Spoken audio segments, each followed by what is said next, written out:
ابويا ما كانش ساحر، كان ورداتي بيتكلم مع القرد والقرد كان بيفهمه. بس في البداية ما تخافش من القرد، خاف من خلفته.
اللعبة دي جديدة ومتأكد إن دي أول مرة هتشوفوها. اختاري كارت. خدت الكارت، بص فيه كويس. كلنا شفنا الكارت معاها، حطي الكارت في جيبك. وعايزكم كلكم تختاروا كروت انتوا كمان. اتفضلي يا مدام. شاكر جدا. خلاص كلنا شفنا الكارت دخل في جيبها. هنعد 1 2 3.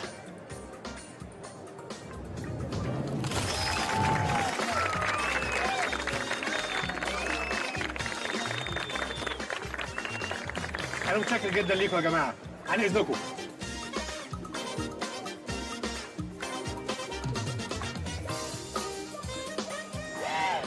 الأسورة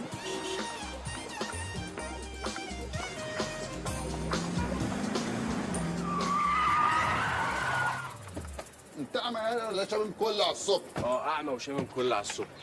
يعني لو كنت موتك كنت لبستني مصيبه؟ بقول لك ايه، ما تخلينيش اهزقك واقل قيمتك قدام صاحبك. انت رايح فين؟ بص لي. اسمك ايه يا مراد يوسف العربي. وشقة البت دي على فين؟ رايح عند امير صاحبنا مفهمنا معين. ومفهمك ان هو بيحبك، وبعد ما يخلص معاكي عنده ميعاد مع بنت. اسم البت ايه يلا؟ اسمها نانسي. بنت اسمها نانسي. واخدك عند امير صاحبكم، المفروض ان هو عيان عشان يتعمل عليكي حفله هناك. لولا حظك الحلو بقى ان هو كان هيلوشني بالعربيه. هو عملت كده ليه؟ انا نيمته مغناطيسيا. لو عايزه تصحي قولي التعويذه دي 0 1 2 3 1 2 3 4 6 رشاد الشناوي. دي نمرتي سهله الحفظ. انا هصحيه دلوقتي وهو هيفتكر ان انا كنت بساعده يغير عجله العربيه. شكرا. ولا يهمك يا كابتن، انا رايي تغيرها بقى لان هي شكلها مفسيه كده. عندك حق. يلا نروح نشوف امير. أمير مين يا كداب يا ابن كدابة؟ مش عايز أشوف وشك تاني. ايه يا بنت؟ في إيه في إيه أنت بتعمل؟ مش عايز أشوف وشك تاني، هو إيه اللي فيه إيه؟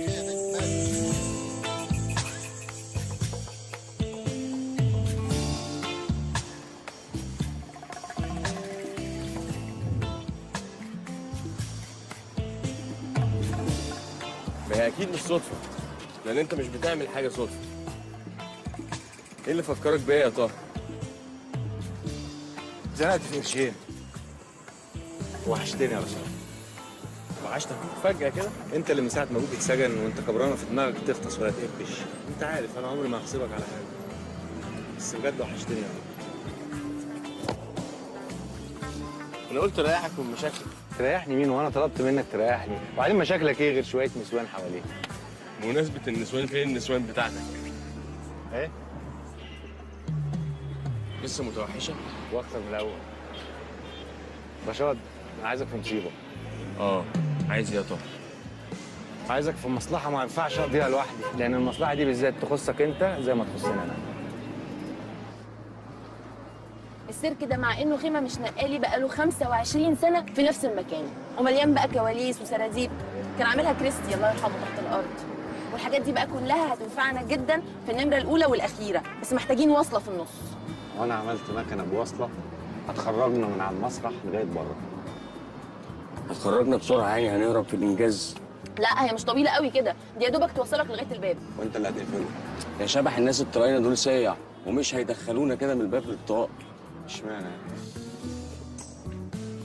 يا طه ده مفيش سيرك ولا مسرح ولا حتى كباريه درجه ثالثه عايز ياخدنا بسبب مشاكلنا وابوك اللي في السجن.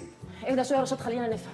يا ابني احنا لو عملنا المكنه دي بالشكل ده وبالطريقه دي مليون سيرك هيبقوا على ركابهم علشان يشتغلوا معانا. ما هو المكنه دي والطريقه اللي انت عايز تنفذ بيها والناس اللي هتساعدنا عايزين فلوس كتير جدا. ايوه طبعا، مش اقل من نص ارنب مثلا. نص؟ ودول بقى هنشحتهم ولا هنلف على الموالد قيمه 50 سنه كده على ما نلمهم؟ لا، دول هنسرقهم.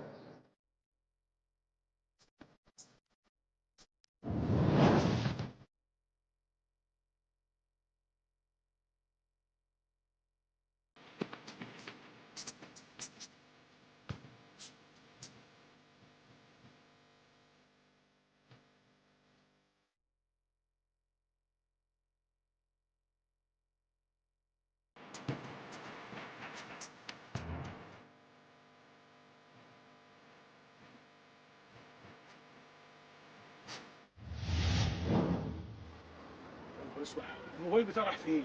في يا ميدو؟ هيكون راح فين يعني؟ افتكر كده كان معاك اخر مره امتى؟ اخر مره كان معايا قبل ما ادخل البنك، رن كده عليه من موبايلك لا يكون وقع مني وانا بنزل من العربيه. ما انت ماشي مش مركز. مش وقته. الو لو سمحت ده تليفون جوزي. هو حضرتك لقيته فين؟ وريني. لا يا فندم انا ما لقيتوش، انا سرقته. نعم يا اخويا. يعني ايه سرقته؟ زي ما بقول لحضرتك كده. وينفع انا وحضرتك نتعرف؟ تعرف ايه وزفت ايه يالا؟ انت عبيط؟ لا ارجوك بلاش غلط. ولو اني مقدر انفعالك. بقول لك ايه يالا؟ الجهاز اصلا فيه GPS، فبدل الاقسام والبهدله ويطلع عينك هات الجهاز وانا هبقى اشوفك. يا ريس التليفون وهو جديد ما يعملوش 5-6000 جنيه. بس اكيد عليه حاجات تهمك وتخصك. انا وقفت قدام البنك كنت مستني واحد يركن عربيه شيك زي حالتك كده يعني متريش، وراقبه واشوف هيحط الموبايل بتاعه فين. حضرتك الصراحه سهلت عليا امور كتيره جدا. انك حطيت الموبايل في الجيب اللي ورا، وده بيعمل حاجه اسمها اعتياد لا ارادي، يعني جسم حضرتك بيتعود على الاشاره اللي واصله من المخ، وبعد شويه ما بيحسش بالموبايل ولا كأنه موجود. يعني ايه الكلام ده؟ انا مش فاهم حاجه. اللي بقولك عليه ده نص تكنيك. النص التاني هو ان يعمل لك عامل مؤثر خارجي يجذب انتباهك، ودي كانت الموزه الحلوه الشيك اللي قعدت قدامك وخبطت فيك وانت ماشي في الشارع لما خرجت من البنك. يا ولاد الكلب. ارجوك مفيش داعي للهجه الهجوميه دي. احنا كمصريين محتاجين نسمع لبعض شويه ونسيطر على اعصابنا. وانا هقول لك انا سرقت التليفون ليه. الاجابه بكل بساطه يا فندم ان انا عندي مصاريف في جمعيات، قسط نادي، اشتراك الجيم، البنزين، الصيانه. اكيد في يوم من الايام زي كل الناس نفسي اتجوز، وده معناه ان انا لازم احوش فلوس كتير علشان بعد الجواز بيبقى فيه ايه؟ شهر العسل. انت فاكر ال5-6000 جنيه هيغطوا لك ده كله؟ ولا انا ما كنتش عايز اديك مصروف شهر؟ انا كل اللي طالبه من حضرتك هو مرتب الشهر ده بس 30000 جنيه. ولا التليفون معاك اشبع بيه، وانا بعد ساعه واحده هجيب تليفون غيره. طب بالنسبه للصور اللي على التليفون بتاعت المدام في المصيف، حضرتك ما تنساش انك انت فاتح عندي الفيسبوك والانستجرام وتويتر وكله مفتوح عندي هنا. الشات بقى اللي عامله مع سهى علي وشريهان السيد موزس جامده قوي بصراحه. ما اظنش المدام تعرف اي حد فيهم. مش كده ولا ايه؟ الو. ايوه مساء الخير، معاكي محروس كمال. لا ما انا بكلم حضرتك من رقم تاني يا فندم. ايوه ممكن اديكي رقم بطاقتي؟ انا عارف ان القرار صعب لاننا كمصريين انفعاليين. ده انت حرامي بارد ووسخ. خلاص هبعت لك الفلوس. فلوس ايه دي اللي هتبعتها لي؟ ايوه مساء الخير، ازي حضرتك؟ انا كان جاي لي طرد كبير جدا على الموقع بتاعكم بس هغير العنوان اللي هستلمه فيه. هبعت لحضرتك مسج بالعنوان الجديد. متشكر جدا. لا بس انا خلاص كده مش محتاج من حضرتك الفلوس، عشان حضرتك عملت لي خدمه كبيره جدا.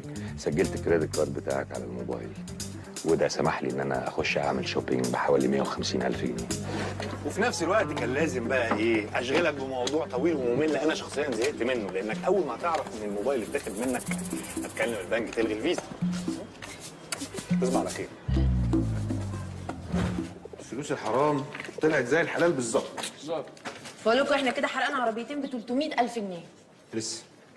لسه ما وصلناش اللي احنا عايزينه. على فكره موضوع الموبايلات والفيز ده اتهرش خلاص، والعيال بقت تقول لبعض على النت. احنا لازم نلعب نمره جديده اسمها ساميه زين الدين الشرباطلي، غنيه فشخ ابا عن جد، بتحب الانتيكات واي حاجه قديمه. يعني شايف الاثنين اللي وراك دول لو شافتهم ممكن تشتريهم. لو انتيكات بسيطه، كلمتين فرنساوي على فيلا، المهم انتهي. لان الولايه دي مفيش محل انتيكات فيه كمصر الا لما بتفليه. بس في الاول بتكلم دكتور اثار كده اسمه السرياوسي. احنا مشكلتنا في الجدع اللي اسمه السرياوسي يعني. انا جبت لك تليفونه. وانا هعمل ايه برقمه؟ بقول لك جبت لك تليفونه. يا ابن اللعيبه.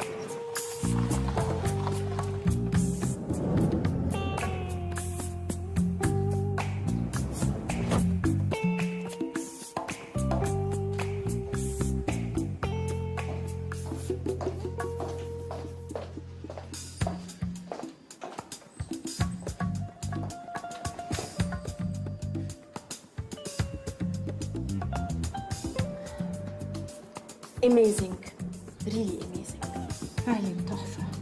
لوحة نهر الحب. بس دي لوحة الليل لفان جوخ. اصل انا كنت بتفرج على الفيلم امبارح، بحب الفيلم ده جدا. ريهام حجاج مذيعة الراديو. سامية شربل. انا ارتحت لك جدا، قررت افضفض معاكي. انا صرفت كل اللي ورثته عن بابا على اللوحات والانتيكات، وضحك عليا كتير قوي لغايه بقى ما قابلت عوام. مين العوام ده؟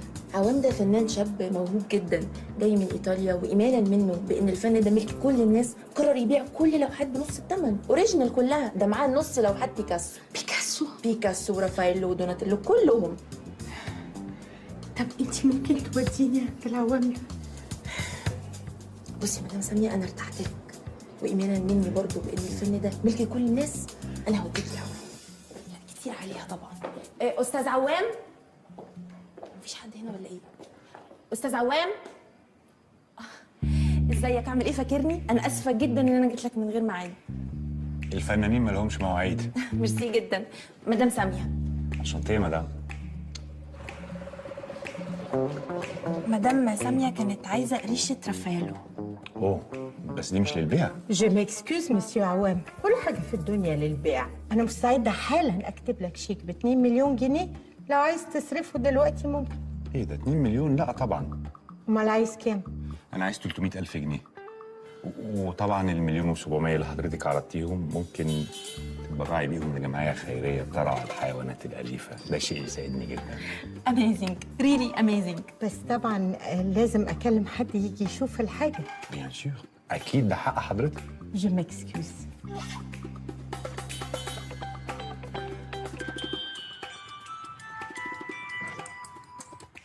مساء الخير يا مدام ساميه، ازي حضرتك؟ دكتور سرياوسي. لا انا مش دكتور السرياوسي، انا احمد عبد رب ومعيد عنده، يعني هو موكلني، هو في لندن، فانا النائب بتاعه يعني في اي استشارات او اي فحوصات. اوكي يا فندم، حاضر.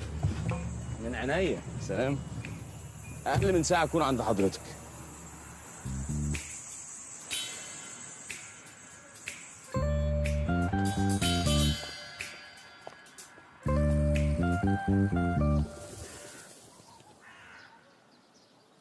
دلوقتي احنا فلوسنا كلها كملت، واللعبه الكبيره هتبدا.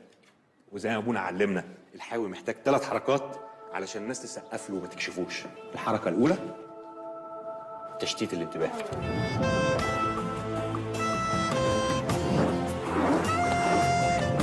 بص يا بلينا، وي ويل جيف يو ا شو. انا نفسي اتخضيت. انت اتخضيت؟ والنعمه اتخضيت. انا عارف. This make your circus number 1. تخيل مان هير هوب في ثانيه behind each بيبو. شغل عالي برتغالي. حسين امين. امين. خفه الايد.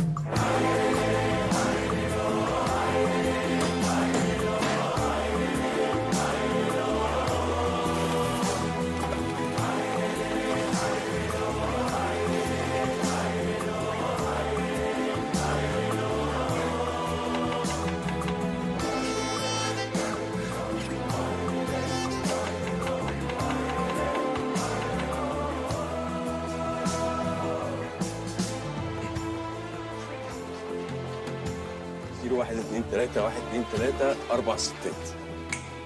لفت الانتباه. لفت الانتباه. حضرات السادة المشاهدين، والآن مع الفقرة المميزة فقرة الورود.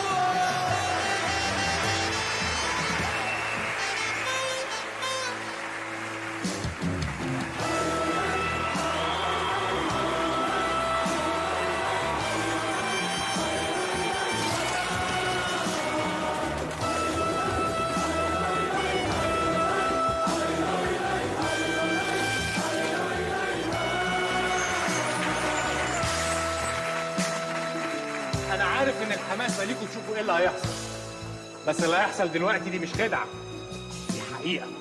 حقيقة من سحرة بجد، مخويين الجن والعفاريت. امسكوا في عيالكم كويس وخدوا نفس عميق جدا عشان ممكن يتكتم دلوقتي حالا. خدتوا نفسكم؟ يلا.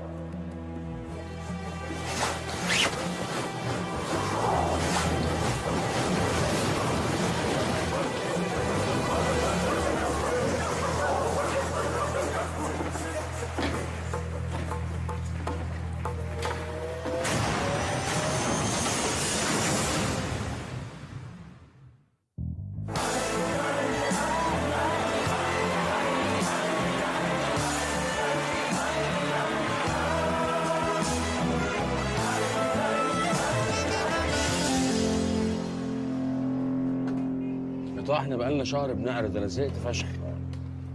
انا كمان زهقت يا رشاد. بس عايزنا نعمل ايه يعني؟ لازم نجهز واحده واحده من غير ما حد يحس بينا، والا ابوك هيضيع منا. وهي تعديله واحده من فضلك. هي التعديله دي لازم نعملها عشان لما يجي لك التليفون يا شبح تبقى انت امان.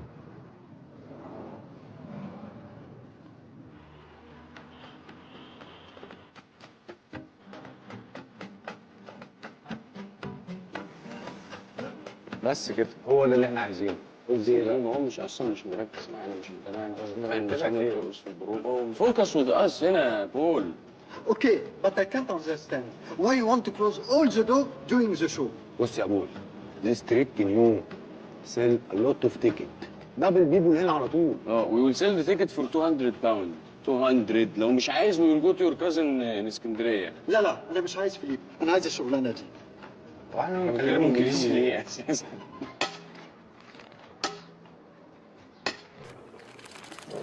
فاهم كده يا ريس، المواسير كلها مترشقه حوالين السر. الواد دبشه ما شكش في حاجه ولا حس باي عوق؟ كمان الواد دبشه ده اصلا رايحه منه وهبل، قلت له ده جزء من العرض راح بلاحها على طول. احنا كده جاهزين يا ريس، على المفتاح. فول يجي لنا التليفون ننفذ على طول. مش تمامك يا معلم. اركن بلن.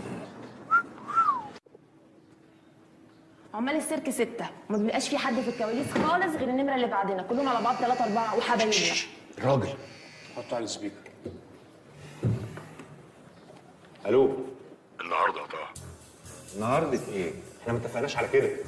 ما اتكلمتش من بدري ليه؟ انت قلت لي انكم جاهزين على تليفون مني. ايوه بس يعني انا عايز افهم. النهارده الثلاث حفله الظهر، مش هيبقى فيه اكتر من 50 واحد. يوم الجمعه المسرح هيبقى مليان ومش هتعرفوا تتصرفوا. والاهم من ده ان احتمال يبقى في شخصيه مهمه تحضر العرض النهارده. شخصيه مهمه ايه؟ والنهارده ازاي احنا مش جاهزين كده طه انت مش خايف؟ اخاف اتحبس يعني؟ لا فيها موت يا شبح.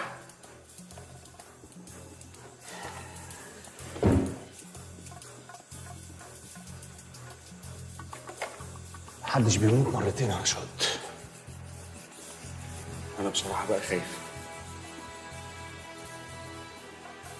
وانا كمان خايف. بس احنا لسه فيها على البر. ممكن اكلمه ونلغي. بص لا احنا صعب جدا نرجع ورا دلوقتي. نرجع ده ايه؟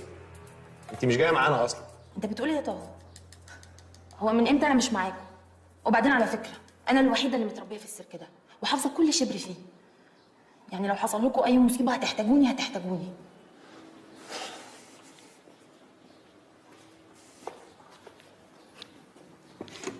توده، انا عمري ما حبيت حد قدك، ولا عمري في يوم تمنيت اكون مع اي حد غيرك. عشان كده مش ممكن اخدك المصيبه بايديا.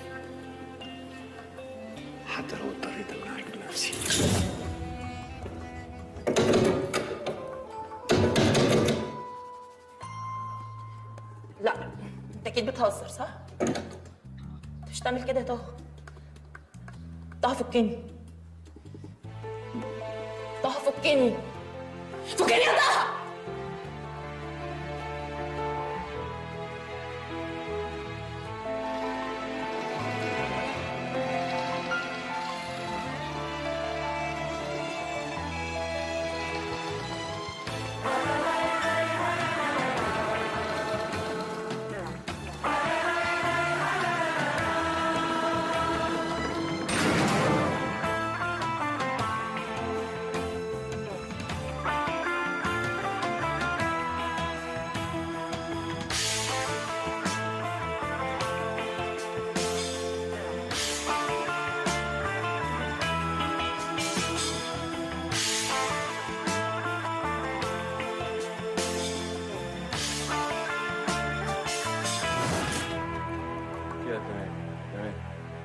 بقول لك يا رشاد،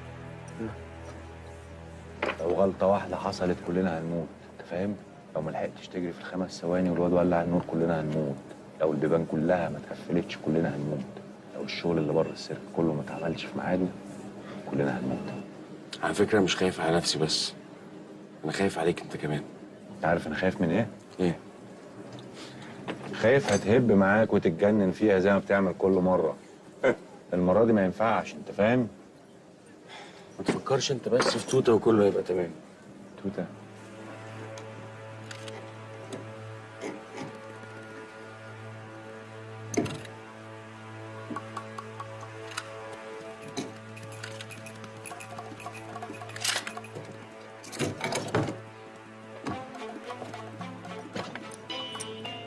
الخوف برضه مطلوب، لأن هو ممكن ينقذ حياتك وانت حياتك تهمني. طه رشاد يلا بسرعة.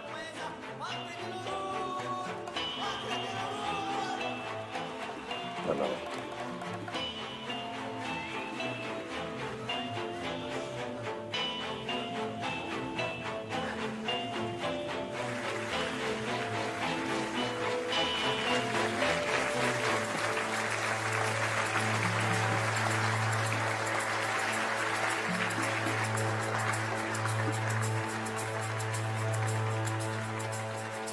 عرض الليله هو عرض جديد، واكيد محدش فيكم شافه قبل كده، صح يا رشاد؟ صح يا طه، عرض عمركم ما هتنسوه، واحتمال احنا كمان ما ننساهوش.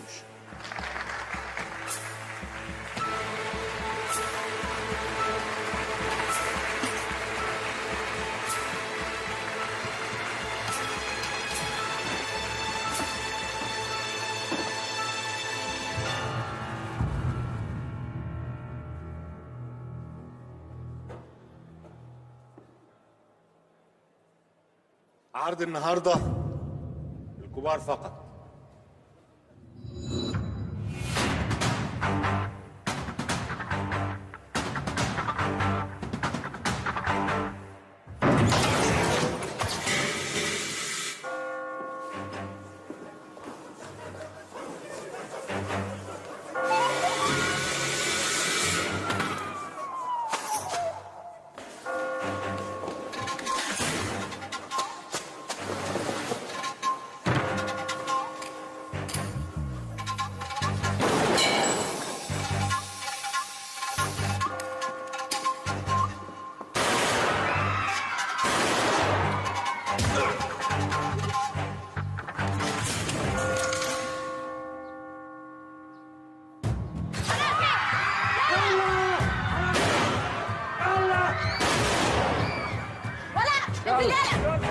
كله يجي الناحيه دي. يلا يا ولادي وهي اتحرك يا عم.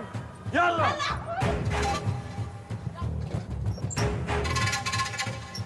اقعد.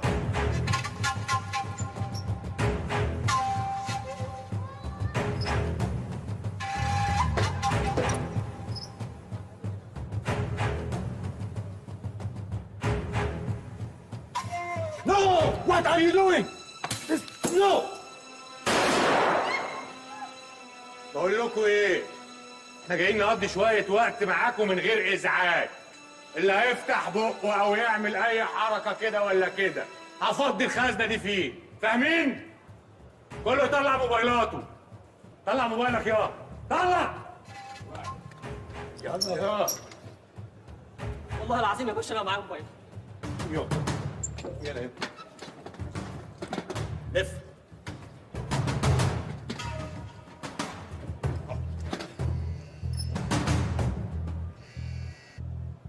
القرد بيتكلم وبيقول السيرك وكل اللي فيه تحت السيطرة.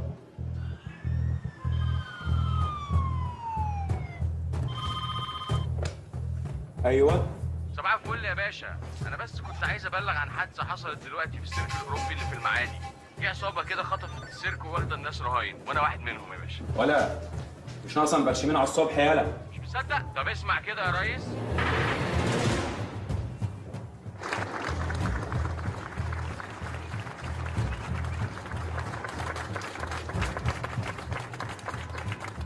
جه الوقت اللي بلدنا تقوم مشاريع كبيره زي دي. المشروع ده هيوفر تقريبا 4000 فرصه عمل، غير ان احنا هنصدر الانسجه بدل ما نستوردها. طب بالنسبه لتمويل المشروع يا فندم في حاله تصاعد الاعمال الارهابيه اللي بتمر بيها البلاد؟ مفيش انفلات امني، الامن رجع الشوارع ويسال في ذلك السيد وزير الداخليه.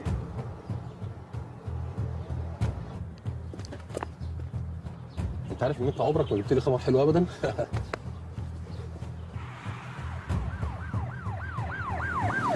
مدير قطاع الامن المركزي ومدير امن القاهره والامن القومي اروح الاقيهم في اجانب في المكان يا ابني.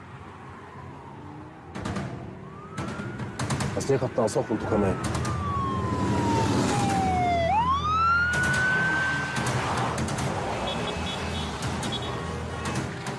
سن كل نبات الدائري من المنيب للمعادي. نبات الدائري من الناس المنيب طريق جديده.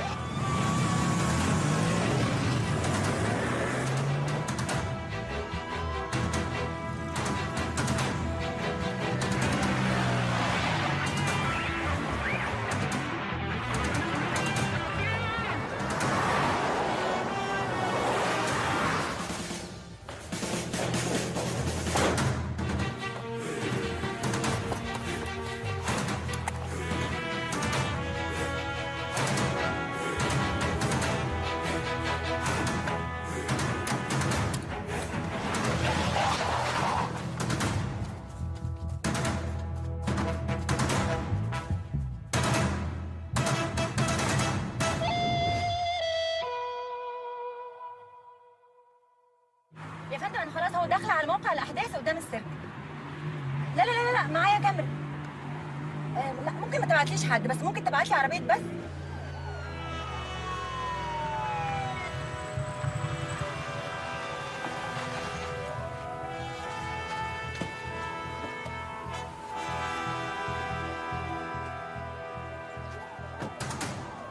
الناس دي بتعرف قبلنا ازاي؟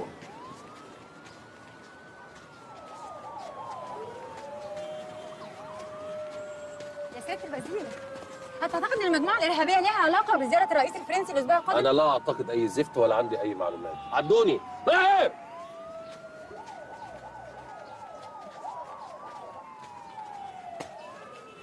ايه؟ السيرك كله محاصر بقوات الامن المركزي وقوات مكافحه الشغب يا فندم. ده غير دول والدين، ما تنساوش كده مش ناقصنا حاجه. رهينه قد ايه؟ تقريبا 50 يا فندم. تقريبا. الاجانب قد ايه؟ 8 يا فندم، من ضمنهم زوجة السفير الانجليزي وولاده. يا لطين. يا ماهر. يعني هي سابت الدنيا كلها وحلت تخش السيرك عندنا؟ ده من جمال امه؟ ولا هو الساحر اللي اسمه مدحت ما عندهمش زيه؟ الهجوم المسلح مش هينفع يا باشمهندس، هتبقى كارثه. التشكيل اللي جوه ده ايه؟ مفيش اي تفاصيل عنه يا فندم، قطعوا شبكات الانترنت ووصلات التليفون وكاميرات المراقبه. لا معلش، انا سالت 3 اسئله حضراتكم لغايه دلوقتي، كانت اجابات تقريبا وما نعرفش ولسه مفيش اي تفاصيل. امال انتوا سابين يبقى لكم نص ساعه بتعملوا ايه؟ تلعبوا جيمز؟ في ايه؟ شوف لنا يا ابني اي وسيله اتصال بيهم، اكيد هم سايبين لنا حاجه نكلمهم من خلالها.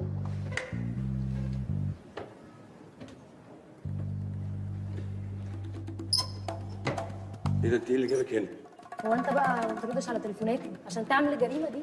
ايه الجمدان ده؟ ايه البرود ده؟ انت مش خايفه؟ بتعمل انت بتساعد؟ انت مجنون ولا ايه؟ دي قنابل اللي هيعديها هتنفجر ونموت كلنا. انتوا عايزين مننا ايه؟ احنا مش عايزين منكم انتم اي حاجه. حرام عليكم، ده احنا كنا جايين نخرج عيالنا. مش عايز اسمع صوت. طول ما انتوا سامعين الكلام محدش هيتأذي. ايوه يا ابني، اللي بيكلمك دلوقتي وزير الداخليه. الو، الخط واصل ولا ايه؟ الخط واصل. بس انت لما قلت وزير الداخليه انا خفت، اتخضيت، وده اترعشت، وزي ما انت سامع كده لساني تقل، لدرجه ان من كتر خوفي ده بفكر اموت كل الرهائن اللي عندي. طلباتك تنزل القناصه بتوعك من على الاسطح اللي حوالين المبنى ده اول طلب. ما حصلش. ما تخافش، انا لسه ما موتش اي حد، بس عايزك تبقى فاهم كويس قوي. انا زارع 40 قنبله في كل واحد قاعد في المكان، اجانب ومصريين، والقنابل دي كلها متوصله بريموت كنترول، والريموت ده له زرار واحد، وانا اذا اتضايقت هدوس الزرار والناس دي كلها هتتفرتك. احنا عايزين نتعامل مع العميد يوسف شامه او العميد زكريا المص. العميد يوسف شامه البقاء لله توفى من شهرين. يبقى العميد زكريا المص. زكريا المص ده احنا رفضناه. انت عايزه في ايه؟ ما هو قدامك حل من الاثنين، يا تبعت لنا العميد زكريا المص يا تطلع يوسف شامه من الترمه. يا ماهر، شكلنا كده داخلين على ايام سودا.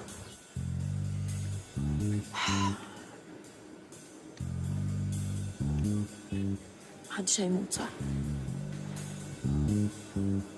ان شاء الله مفيش حد هيموت. محدش له ذنب في اللي احنا بنعمله. وانت كمان يا توته مفيش اي ذنب في اللي احنا بنعمله. وراي.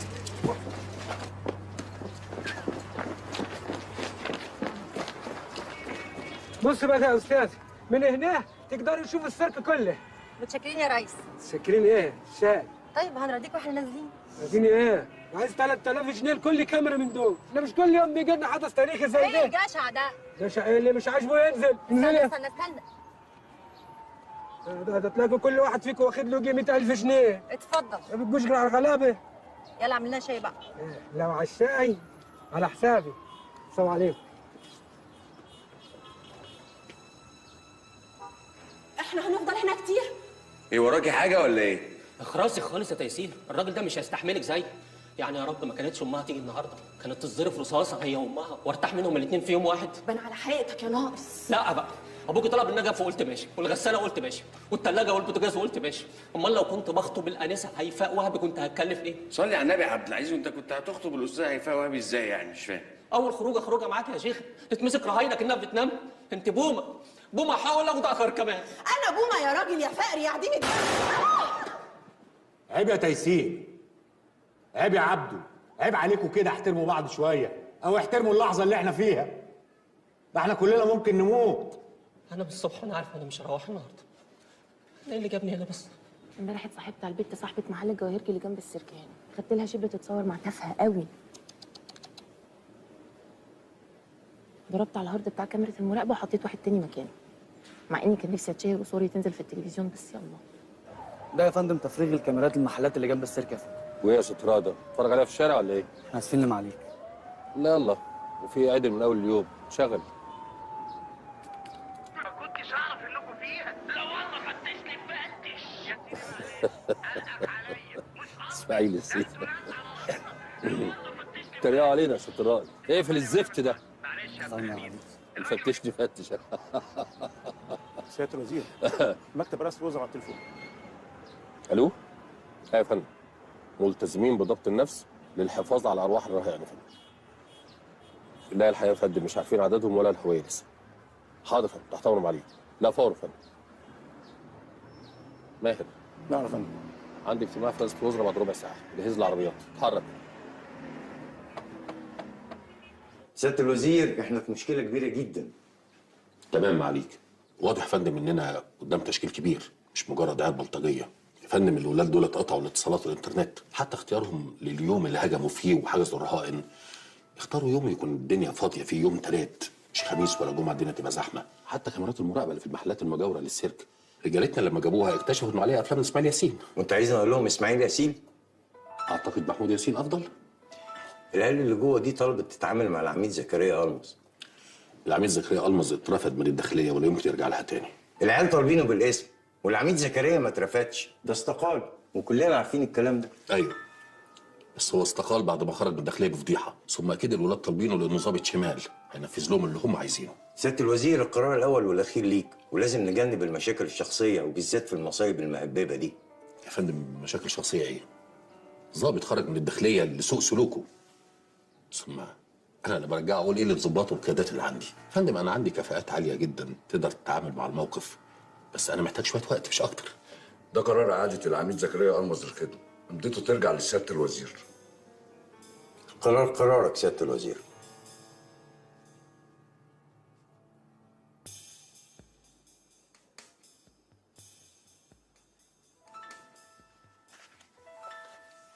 تمام يا فندم. بس يا ريت ما تقولوش ان الولاد طالبينه بالاسم.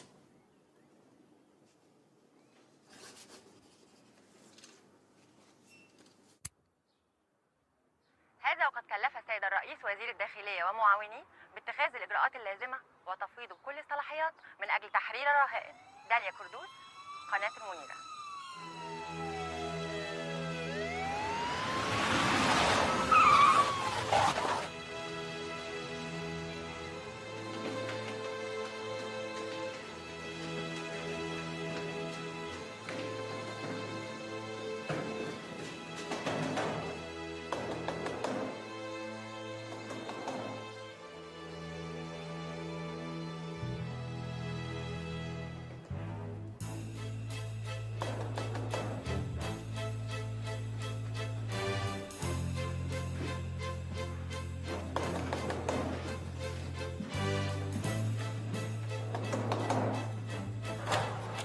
صباح الخير يا فندم.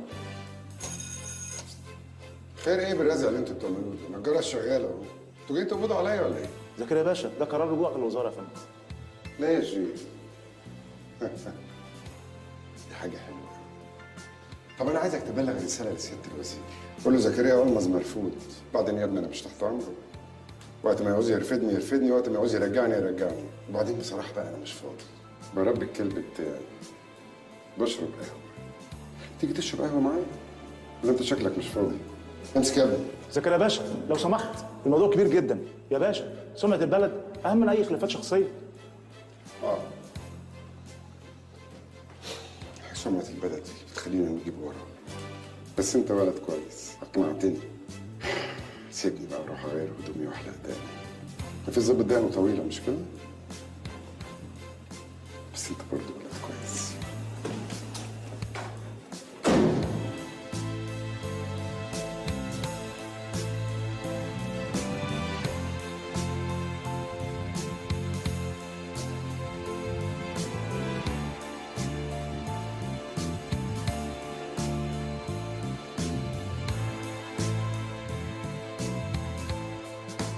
قولي للخواجه جورج ان زكريا بيرجع الخدمه.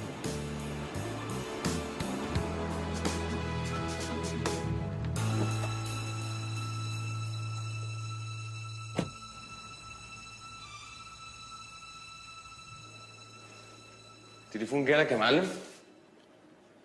لسه مفيش جديد. كده الموضوع شكله هيطول بقى. انا ايش ضمني ان المايه دي ما فيهاش سم ولا فيها مخدر؟ ده انتوا شكلكم قتالين قتله اصلا. وانت السم ولا المخدر هيفرق معاك بزورك ده اخرس. احنا عايزينكم عايشين، امسك. بس لو حد قل معانا مش هيهمنا حد. الا انت طبعا يا جميل. ما تموتنيش، مش عايز اموت، ما تموتنيش. بس يا ابني انت اخرس. ما تموتنيش. مش عايز اسمع صوت حد.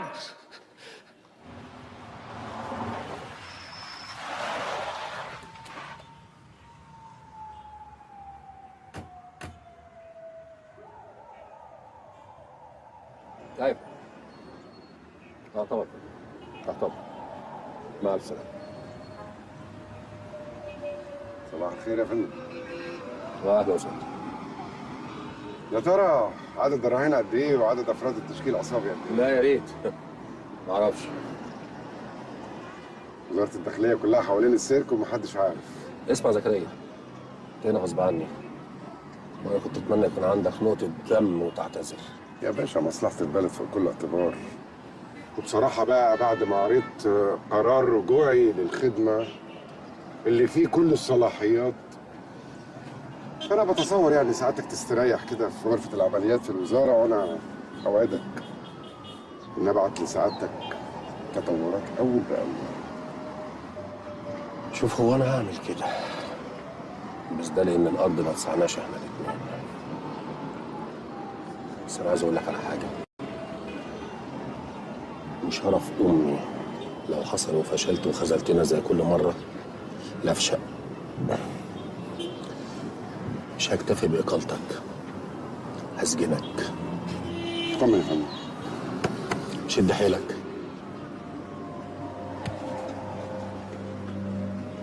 مقبوله يا فندم، مقبوله. ايه وسيله الاتصال بالعيال دي؟ ايوه يا ابني. سياده الوزير. لا يا سيدي انا مش الوزير. لحظه كده معايا. اطلب لي واحد قهوه على الريحه. تصور نزلت النهارده الصبح وما كملتش القهوه بتاعتي. ايوه لا مش انت. بقول لك ايه؟ عشان ما نتعبش نفسنا كده، انا جهزت لك كل طلباتك يا عم. في شنطه فلوس في طريقها دلوقتي المطار، وفي عربيه جيب سودا متفيمه والتكييف بتاعها شغال. هتركبها انت وكام رهينه، ونصيحه بقى تطلعوا على تركيا. مفيش بيننا وبينهم معاهده تسليم مساكين. عايز حاجه تانية يا عم؟ فلوس ايه وعربيه ايه؟ ما انا يا ابني بريحك من المناهده والمناقشه ووجع القلب، وبعدين الدم اللي هيبقى بيني وبينك هيبقى كبير. مش دي برضو الطلبات اللي انتوا بتطلبوها في الافلام؟ زكريا باشا، عايزك تتاكد انك مش في فيلم. وبعدين انت جيت بسرعه قوي. ياه، انت تعرفني بقى. بص وراك كده، شايف العمود؟ في عمود جنبه مرسوم عليه اكتب التباشير. العمود ده هينفجر كمان 5 دقايق.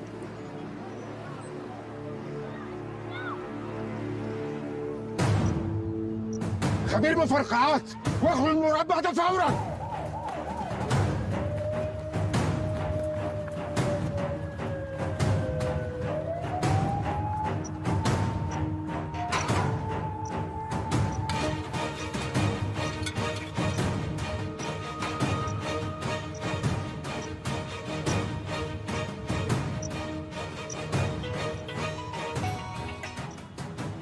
باشا قول لهم يفكوا السلك الازرق. ونعيش ضمني. مفيش اي ضمانات، قدامك 30 ثانيه. فك السلك الازرق، فك السلك الازرق، نفذ الامر.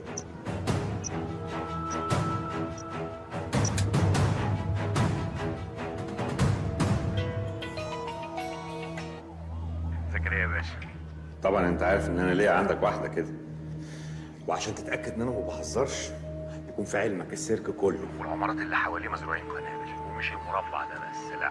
ابعت رجالتك على مول 6 اكتوبر حمام الرجال، هتلاقي هناك مفاجاه جميله هتنفجر كمان 30 دقيقه، والمره دي بقى اقول لهم يفكوا السلك الاخضر. بعد كده عايزك تكلمني تشكرني، وساعتها اقول لك طلباتي ايه.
عمليات تم العثور على 5 قنابل صغيره في حمام الرجاله وتم ابطال مفعولها.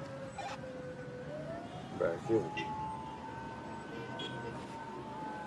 اتصلوا لي بمكتب الوزير.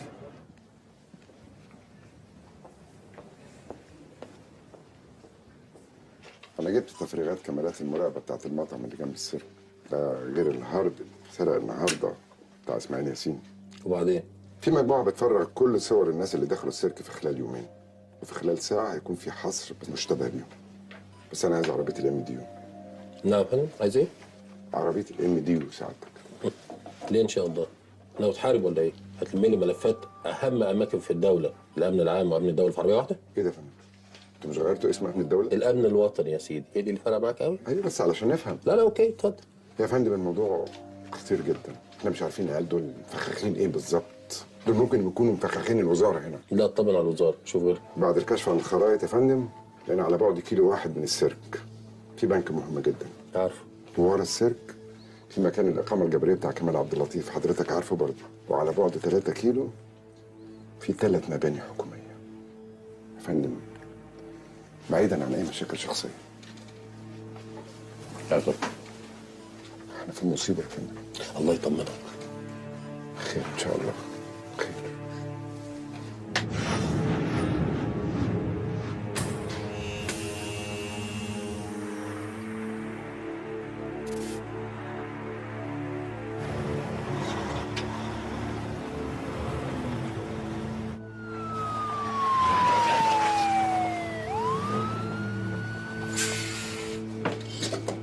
مساء الخير يا فندم، مندوب امن المطار.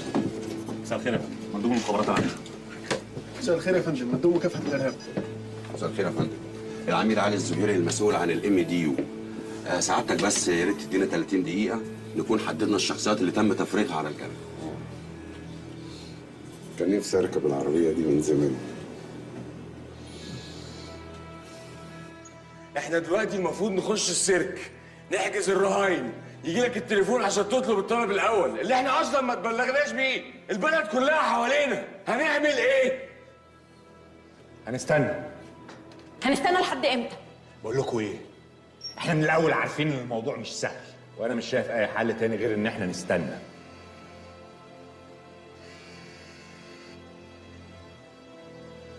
القرد بيتكلم.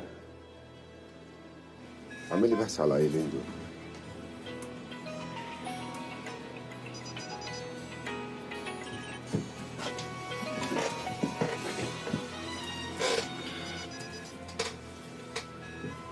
ايوه يا ابني. ايوه يابا، خد عندك الطلب الاول الافراج عن السيد موافي زكي وعن علي زينهم حسنين. طب قول الاسمين تاني كده علشان اسجلهم وراك. اللي حواليك اكيد سجلوا الاسماء، يبقى ارجع لهم.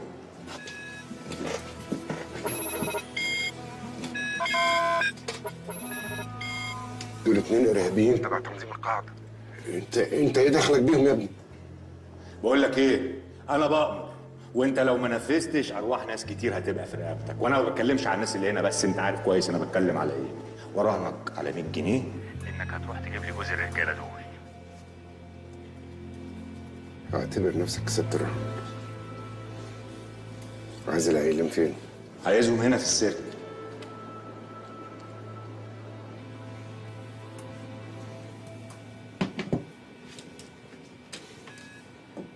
انا عارف العيلين دول.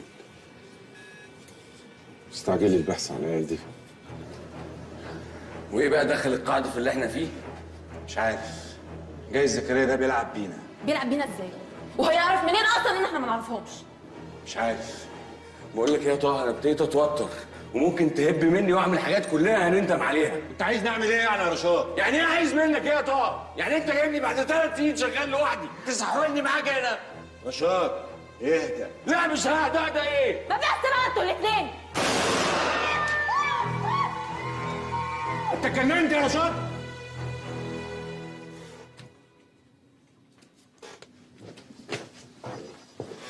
زكريا يا باشا، دي بيانات كل اللي في السيرك من اول تواريخ ميلادهم.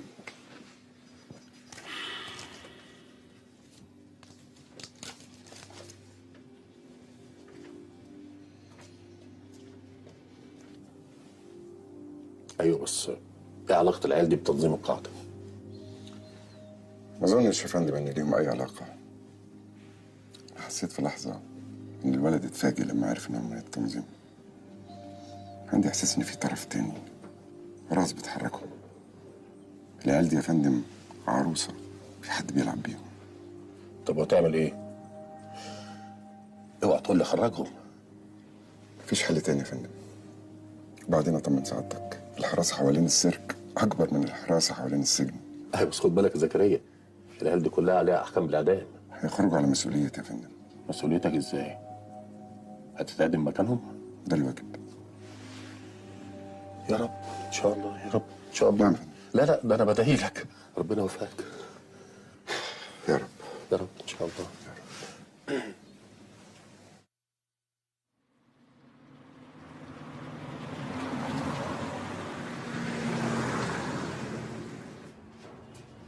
تفتكر ولدنا على فين؟ الله اعلم. منه لله زكريا، لولا ان جابنا من بيوتنا وعرف ان احنا اللي قتلنا السياح في شرم الشيخ، احنا كان زماننا في حته تانيه.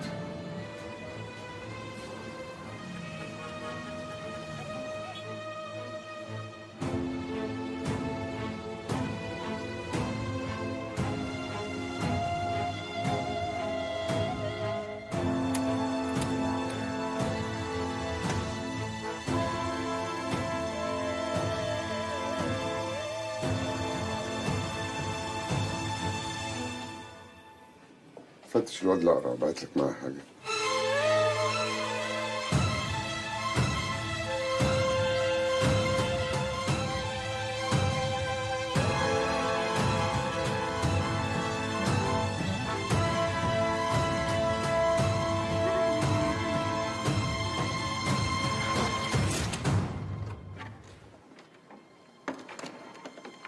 على هنا.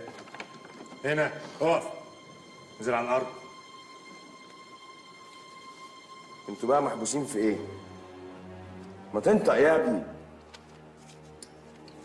هو انت ما تعرفش؟ احنا عارفين كل حاجه بس بنحب نسال. استنى واحد كافر. بعد اذنك يا طه. استنى حظك. ايوه. القرد بيتكلم. ما تفتكرش اني هرد عليك غير لما تقول كلمه السر. الراجلين معانا هنا. احنا كده خلاص عملنا كل اللي اتطلب منا. وانت تعرف اصلا ايه اللي مطلوب منك؟ بقول لك ايه، انا مش طه، انا رشاد اخوك، وساعات بتهب مني، فلو ما قلتلناش بالظبط كمان 10 دقايق عايزين مننا ايه، انا هموت لك كل شويه واحد. مات الكلام. انا ابتديت احس ان في مصيبه بتطبخ بره السيرك. تفتكر يا ماهر العيال اللي جوه دول خاطفين الرهاين ليه ما دام ما طلبوش فلوس؟ انا متاكد يا ماهر ان العيال دي عرايس في ايد حد تاني، بس الحد التاني ده بقى عايز ايه؟ ولا يمكن يكونوا العيال دول بيعملوا حاجه بره واللي جوه ده تمويل. ما تفكر معايا يا ماهر يا ولاد اللئيمه. الحكومة المصرية تستجيب لطلب المجموعة الإرهابية بالسيرك وتقوم بإخراج 2 من أخطر الإرهابيين انا مش فاهم البت دي عايزه ايه هذا ضعف بالظبط. من الحكومة. يعني احنا لو هاجرنا ونص الرهاين ماتوا نبقى غلطانين، ولو تعاملنا بهدوء وضبط نفس برضه نبقى غلطانين. العميد زكريا ألمظ. ما تشوفوا لنا حل في البت دي يا جماعه. بعد اذن معاليك مش هينفع الكلام ده خالص، هنقلب الصحافه علينا يا فندم. مفيش حد ابدا مقدر اللي احنا بنعمله.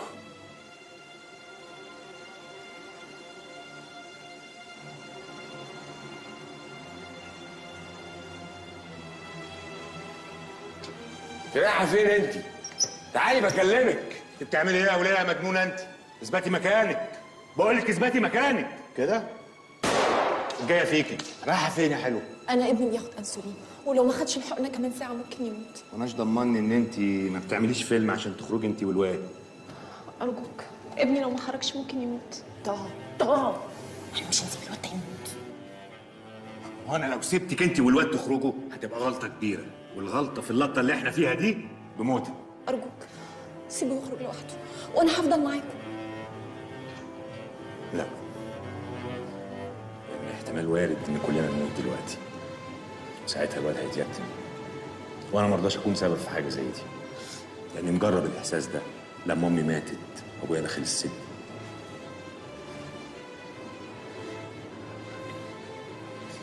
بس انا ممكن اعمل تعديله بسيطه في الخطه. مش هينفع تخرج. ايه يا رشاد في ايه؟ الواد لو ما خرجش هيموت. انتوا مش فاهمين انا بقول ايه؟ مش هينفع يخرجوا. ما تهدى يا عم انت، لا تموتنا كلنا. انت اللي هتموتنا كلنا يا طه. الواد يخرج لوحده. سياده العميد انا مش هقدر استنى اكتر من كده. الوضع خرج بره السيطره. انا اديت اوامر بالاقتحام. يا فندم العيال دي مش هي المطلوبه، دي عيال اكيد اتلعب بيها، زمانهم بيخبطوا جوه دلوقتي. زكريا انا ما يهمنيش مين المطلوب بالظبط. انا يهمني الوضع ده ينتهي وفورا، حتى لو هتضطرب على الكل. ارجوك اديني فرصه وبعد كده ساعتك تعمل اللي انت عايزه.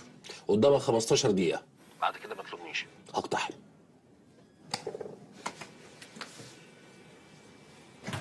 زكريا يا باشا، في مصيبه تانية؟ باب السيرك بيتفتح.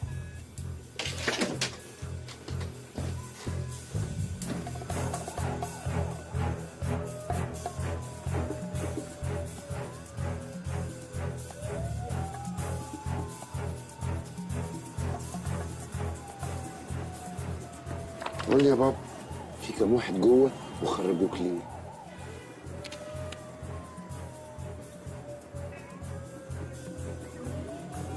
خد الدواء ده بسرعه للولد، بعده في عربيه اسعاف.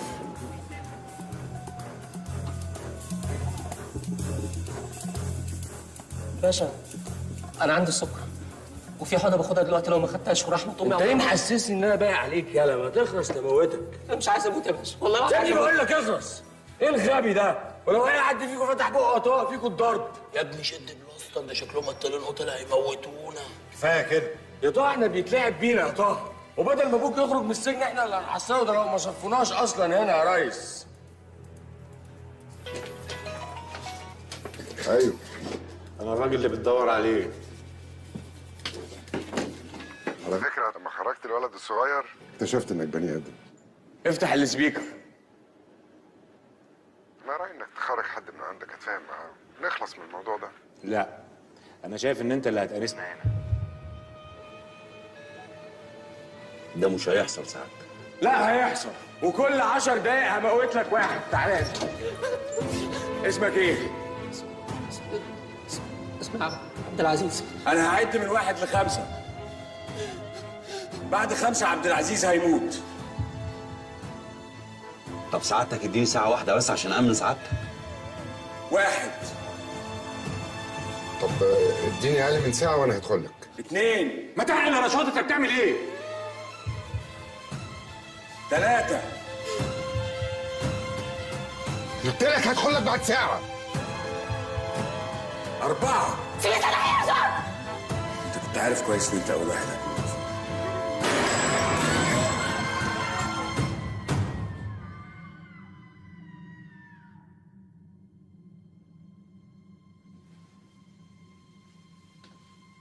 يا فندم انا لازم ادخل العيال دي. اتمنى بس الرهاين ما يزيدوش واحد. الله اعلم بقى. في رهينه اتقتل يا فندم، وكفايه رهينه واحده. ده انسب معد الهجوم اثناء وجود العميد زكريا جوه. طبعا لا، في خطر على حياه وحياه الرهاين. حياه الرهائن دي مسؤوليتنا. احتماليه الفشل قد ايه؟ احتماليات النجاح بدون خسائر 80% يا فندم. شوف انا عايز اقول لك على حاجه، زكريا لو حصل له حاجه انا مش هرحمك ولا سامع نفسي. ده صاحبي من 20 سنه. ان شاء الله يا فندم مفيش خسائر. على بركه الله. نفذ. زكريا بعد دخولك ب10 دقايق انا هقتحم، هطربق السيرك على اللي فيه.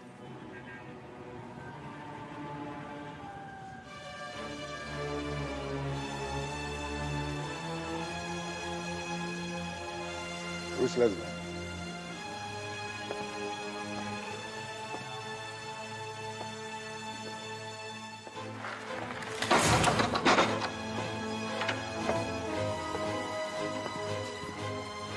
الكلام ده احنا اللي بنعمله يا ابني. مش عيب تفتش ضابط شرطه؟ خش.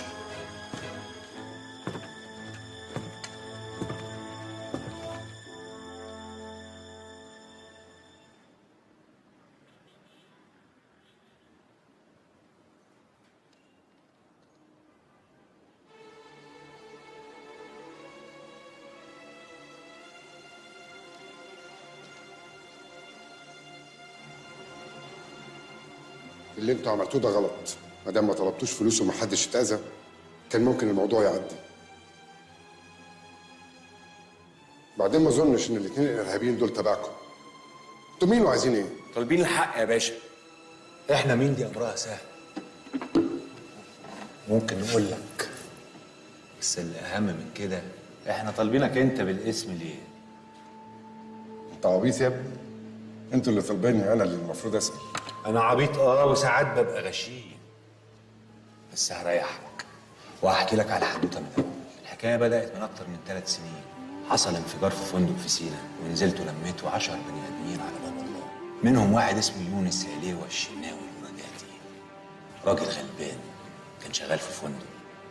اتصادف وجوده في المكان 3 سنين ما نعرفش هو متاخد فين ولا متاخد ليه، ولا اذا كان حي ولا ميت، لغايه لما جالي تليفون من واحد ما اعرفوش قال لي ان معاه دليل براءه ابويا، بس شرط نعمل العمله دي، وطلب ان احنا نطلبك انت بالاسم تتفاوض معانا. اشمعنى بقى انت بالذات؟ ما اعرفش. كل اللي اعرفه ان الاثنين دول محكوم عليهم بالاعدام في نفس القضيه. رفدوك من الداخليه ليه يا زكريا؟ وانت كان ابوك اتسجن ليه؟ انا ابويا اتسجن ظلم. اعتبرني انا وابوك في الهوا سوا. لا، انا ابويا بقاله 3 سنين ما حدش حتى حقق معاه. انت عملوا فيك ايه؟ قعدوك في بيتكم معزز مكرم. ايه الظلم الحنين ده؟ رفدت ليه يا زكريا؟ حاجه ما تخصكش. لا تخصنا، ولو ما قلتش هات الواد ده. 1 2 محمد حرب الطائرة، توقيت الهجوم الساعة 659. علم مجموعة القوات الخاصة تبدأ التحرك، وتوقيت الهجوم ساعة 659.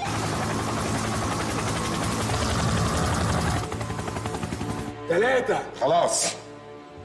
علشان حبيت في شغلانتنا ديت ما ينفعش قلبك يصحى. لازم يكون ميت استخسار. اشتروها بتراب الفلوس. اتفضحت، اتلقت السوق. مش ده الظلم برضه؟ انت اضرب، ما انت ظالم كتير. كتير، بس حماة البلد المصايب اكتر. اللي زي يا ابني لازم يكون الوش الوسخ. الحاجات كتير علشان امان البلد. وما همكوش واحد ياخد مؤبد ظلم من غير زعل.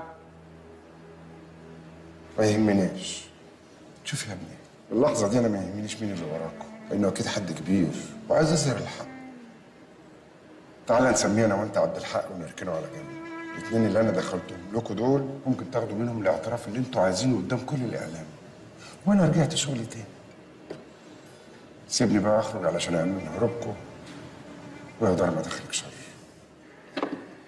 هروبنا ده بقى الحاجة الوحيدة اللي لازم نأمنها نفسنا. هتخرجوا إزاي؟ هتتفرج، بس لازم نستنى آخر مكالمة. مكالمة فيها الشفاء، في نهاية عليها دليل إثبات براءة أبويا. مش هدعك عني إلا لما أعرف هستلمها إزاي. تم اتخاذ بقية التعديل. ربنا معاك.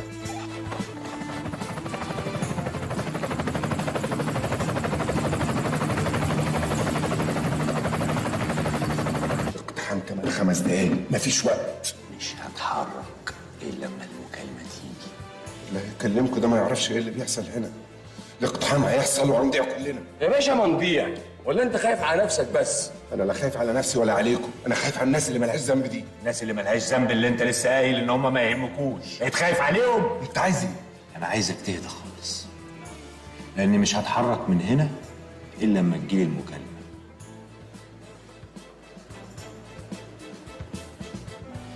استنى.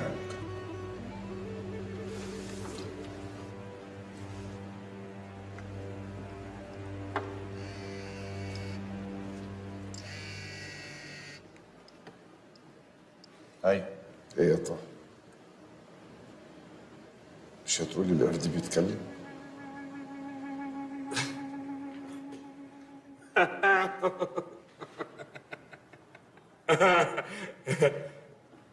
طب ازاي يعني؟ من غير ازاي ومن غير ليه؟ اسطوانة اللي عليها براءة ابوكم اهي. قدامكم 3 دقايق والدنيا تتطربع عليكم هنا. انت اللي عامل ده كله؟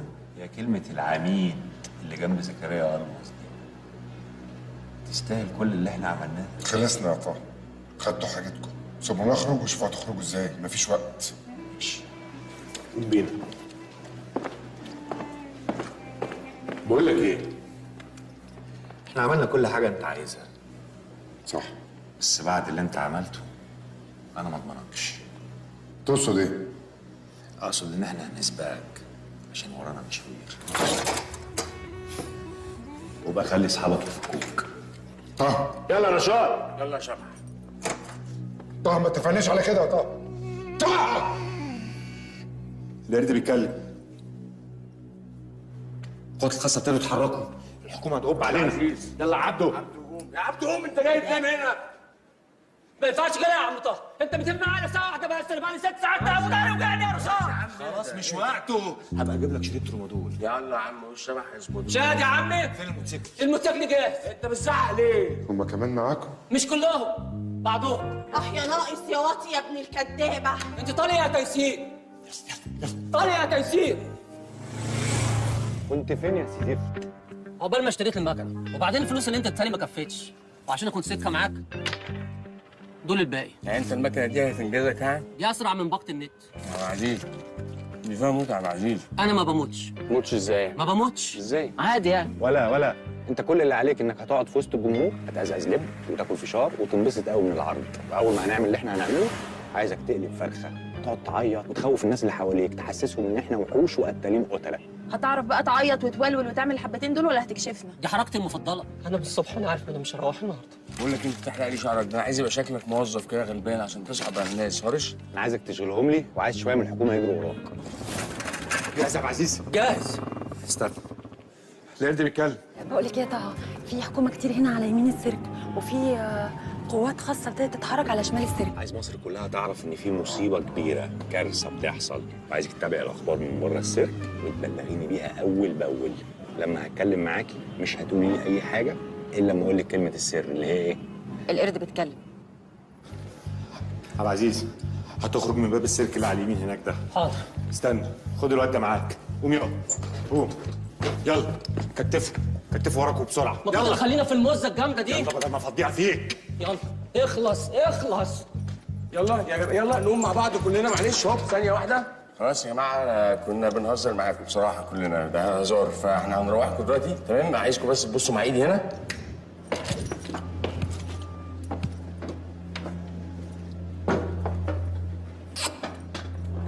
فريده جود جيرل. بص احنا هنتفق اتفاق مع بعض كده كلنا دلوقتي. انا ما بعرفش انام غير حريم، بس يعني هنحاول لان الناس دي جايه تشخرمنا.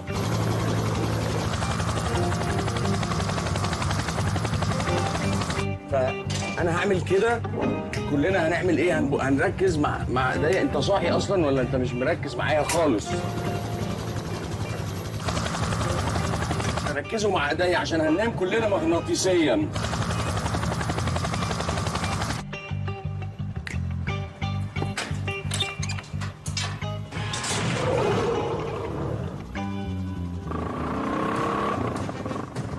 محدش يضرب نار معاه رهينه.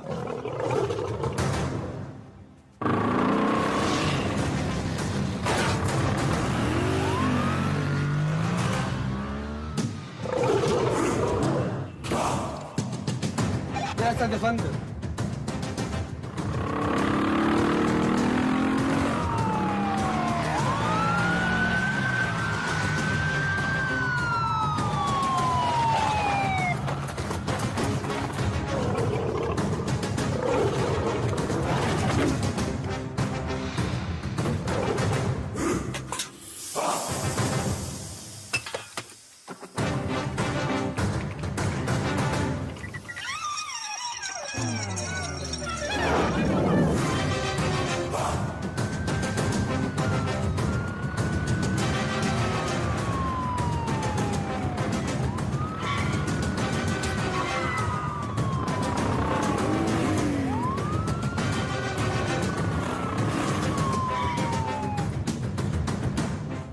فكوني يا طه، انتوا مش خدتوا اللي انتوا عايزينه؟ طب ما انت كمان خدت اللي انت عايزه. احنا لسه حاجه بسيطه كده. انتوا بتعملوا ايه؟ تقلقش، مش اسلوبنا. ملناش في الناشف يا عم. راهنك على 100 جنيه اني هوقفك قدامي تاني يا طه. تعمل التعامل مع الرسول. ابدا اقتحام الست بحذر. احتمال وجود مفرقعات.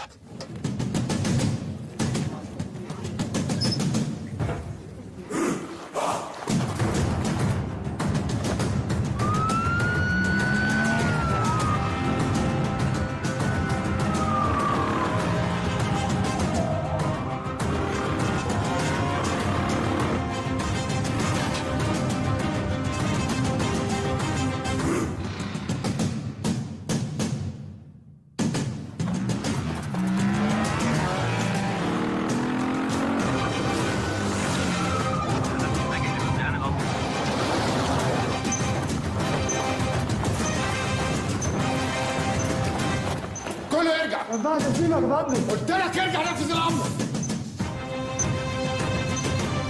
ارجع.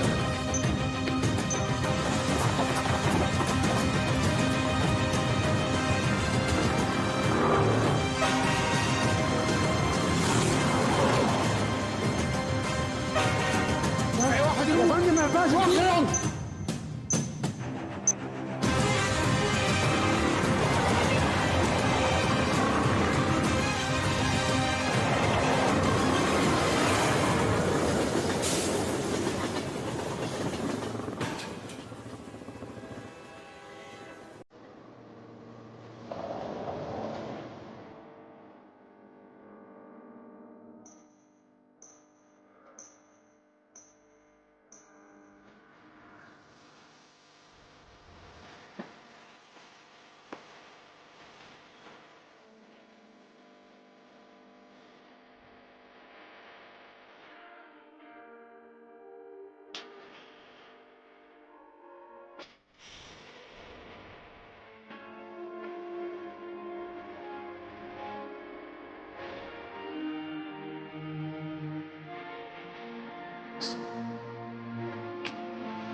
Lately I gave my life to be with you. Don't let me die.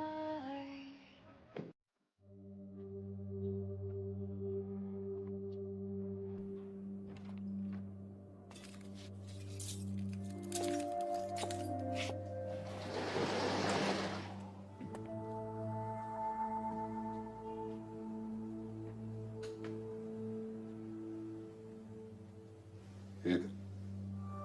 يظهر ان اليوم لسه ما خلص. ايه اللي بيحصل في بيتي يا خواجه؟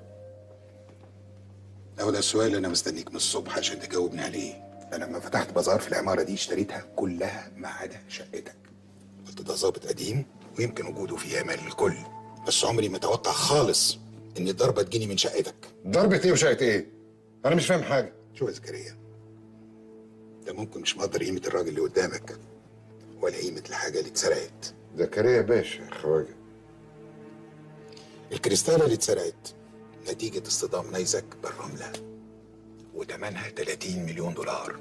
حفره من شقتك على البازار والالماظه اتسرقت، واللي زيي ما يتعاملش مع الحكومه.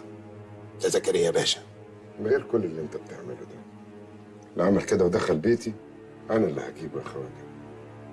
ولا انت شايف حاجه تانية؟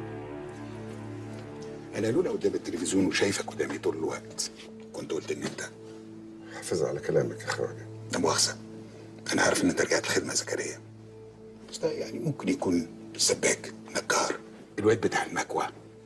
عموما انا هسيبك تستريح شويه ونرجع نتكلم في الموضوع عشان نعرف بس حصل ازاي.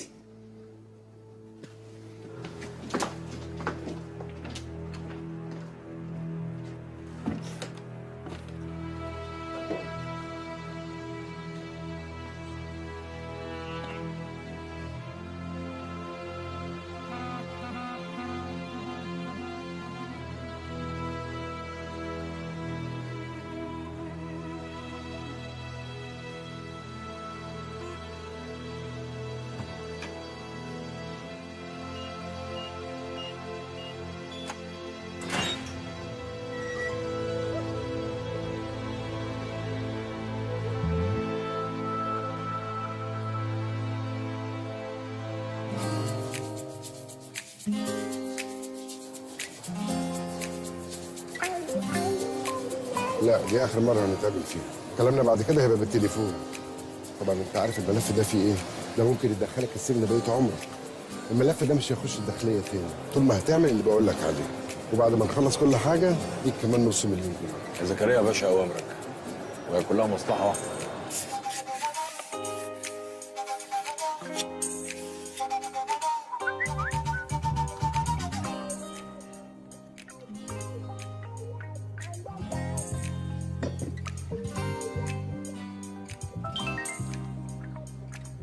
الو.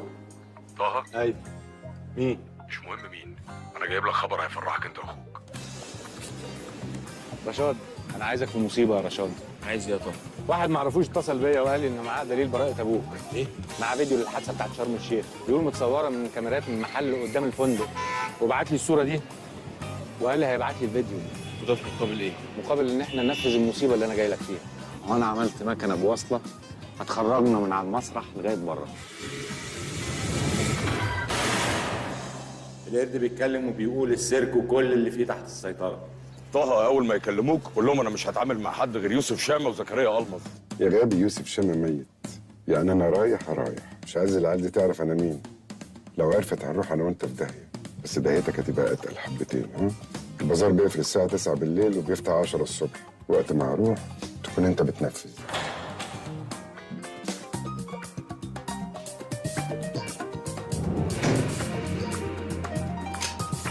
رشاد، مش عايزين حد يتأذي. تأذوا مين يا شبح؟ ده اكسسوار سيما. بس لو حد قلب اصله عايزك تعمل لي فيها مجنون. اعمل فيها مجنون ازاي يعني؟ اقتل لك 3 4؟ ايوه اقتل لي 3 4. 3 4. ولازم تجيبي سيره واحد اسمه زكريا المظ، شكلهم كده عايزين يلبسوا الليله. العميد زكريا المظ. انا لولا قدام التلفزيون وشايفك قدامي طول الوقت كنت قلت ان انت. وايش دخل القاعده في اللي احنا فيه بقى؟ جايز زكريا ده بيلعب بينا.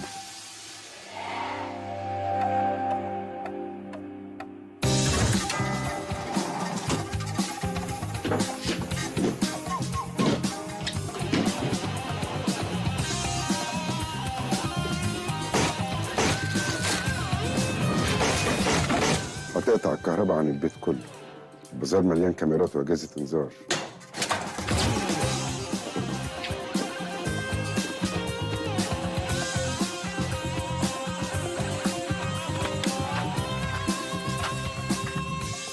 والخزنه مش هتفتح بالطريقه البلدي بتاعتك، دي هتتغطى نيتروجين وتتجمد.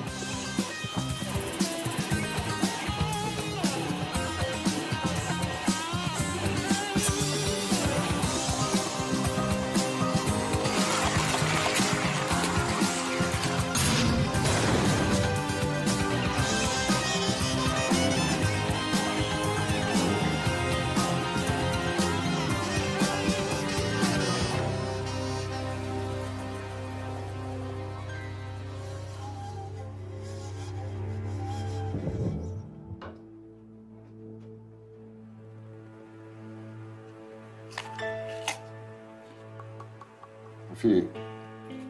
وحشتني قوي يا المظ. خاربني في واحده في الصلاه. ده انت قديم فشخ. اللي جابكم هنا طب؟ الاسطوانه يا نجم طلعت فاضيه، فقلنا نشقر عليك. ما انا عارف.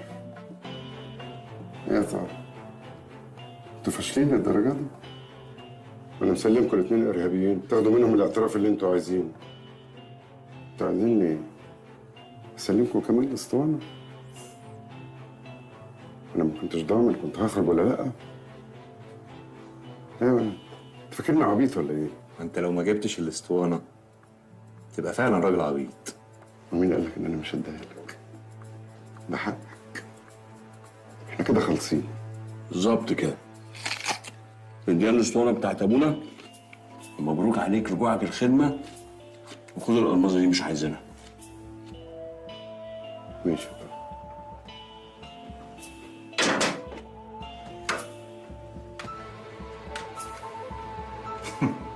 ما احناش ضمننا ان دي مش زي اختها فاضيه هي كمان. لا نضمن ناخد كل الحاجات اللي عنده في الخزنه دي.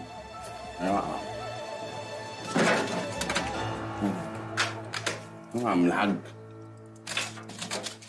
ده هي سليمه طبعا. لو طلعت سليمه فعلا عشان الحاجات اللي انت خدتها دي يبقى هنتقابل تاني طبعا. ما زهقتش من الرهان؟ بكسب. ما تنساش ان بكيفنا. بكيفنا، وبطل اخرام في الصاله عشان العماره هتقع بيك. لو انت مش عبيط فخلي بالك ان جورج كمان مش عبيط، وهو بتاع الماظ، يعني انت هتتقمص.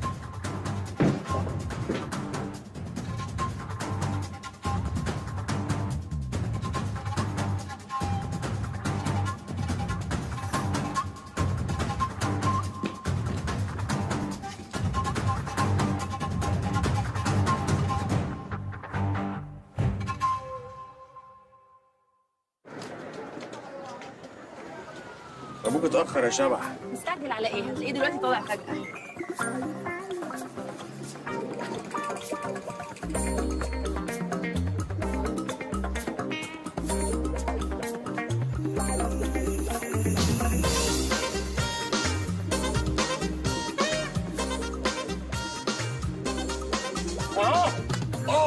ايه يا اولاد الكلب؟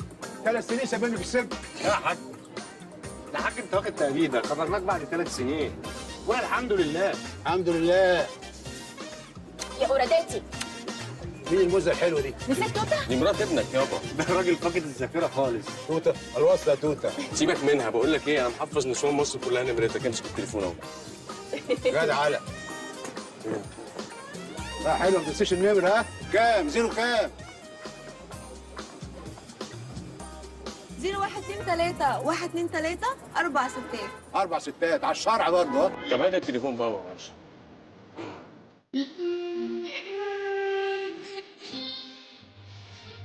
شوف مين في الأدغال حبة وهدي ايدك فوق مش عايزة اسمع صوت اثبت يا معلم النهارده بتتكلم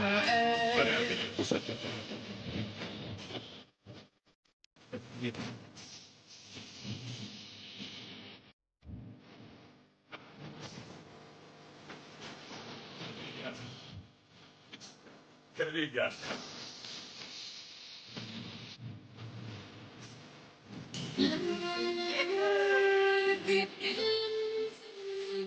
شوف مين في الأدغال حبة وهدي ايدك فوق مش عايزة اسمع صوت اثبت يا معلم النهارده القلب اتكلم وقال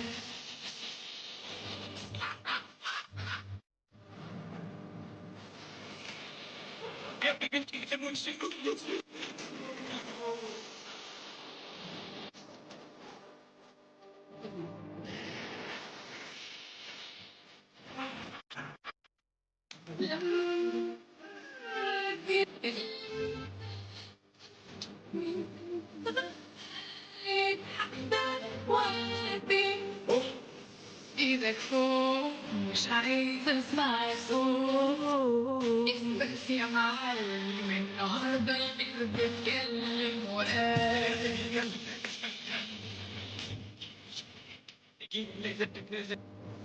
يا ربي